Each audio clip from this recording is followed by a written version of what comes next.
everyone, how are you guys all doing today? My name is Mirko, and in today's video we're going to be giving you guys the best tips to improve your aim in Black Ops 4. So you've probably clicked on this video because you're either struggling badly with your aim, or you just want to improve the small things which can help you aim much better, or the third thing being you just enjoy watching my videos, which is absolutely amazing.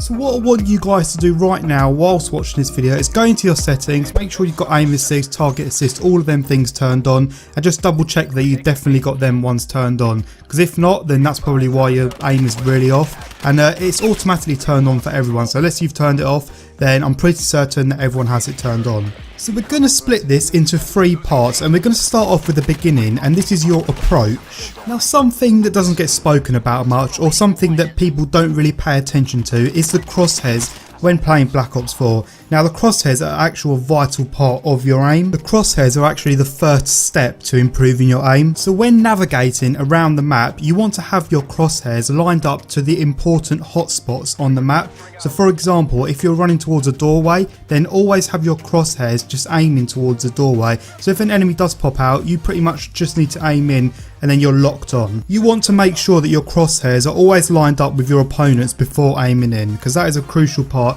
to being on target in the beginning stage.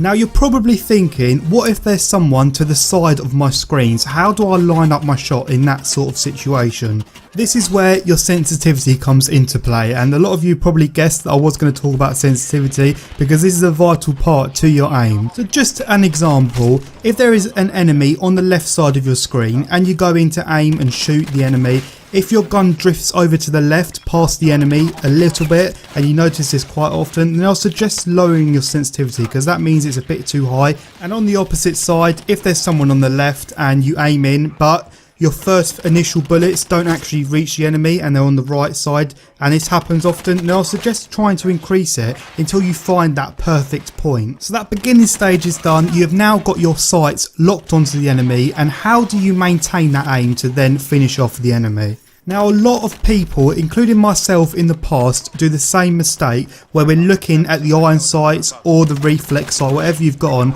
instead of actually looking at the person you're shooting at. The next time you're shooting at someone in Black Ops 4, have a look at whether you're looking at the iron sights or whether you're looking at the enemy, because the fact is the enemy is likely to be moving around 70 to 80% of the time. Now when aimed in, the sights always appear on the same part of the screen, so your eyes get used to where the sights are always laid out, whereas the enemy doesn't always stay still, unfortunately. It'd be good if it was that easy, but unfortunately the enemies can move around quite a lot, especially in gunfights, so you always need to keep an eye on where your enemies are positioned. Now lastly, if you're looking to invest in improving your aim, there are these things that are available. I'm sure you guys have heard of them before. They're called control freaks, and this is not a sponsored video. I'm not sponsored by them. I'm a very small channel to be sponsored by anything at the moment, but I actually use control freaks as well, and the difference is huge. I can't go back to not using them, and they basically raise your thumb, and it just helps improve your aim overall in any FPS game.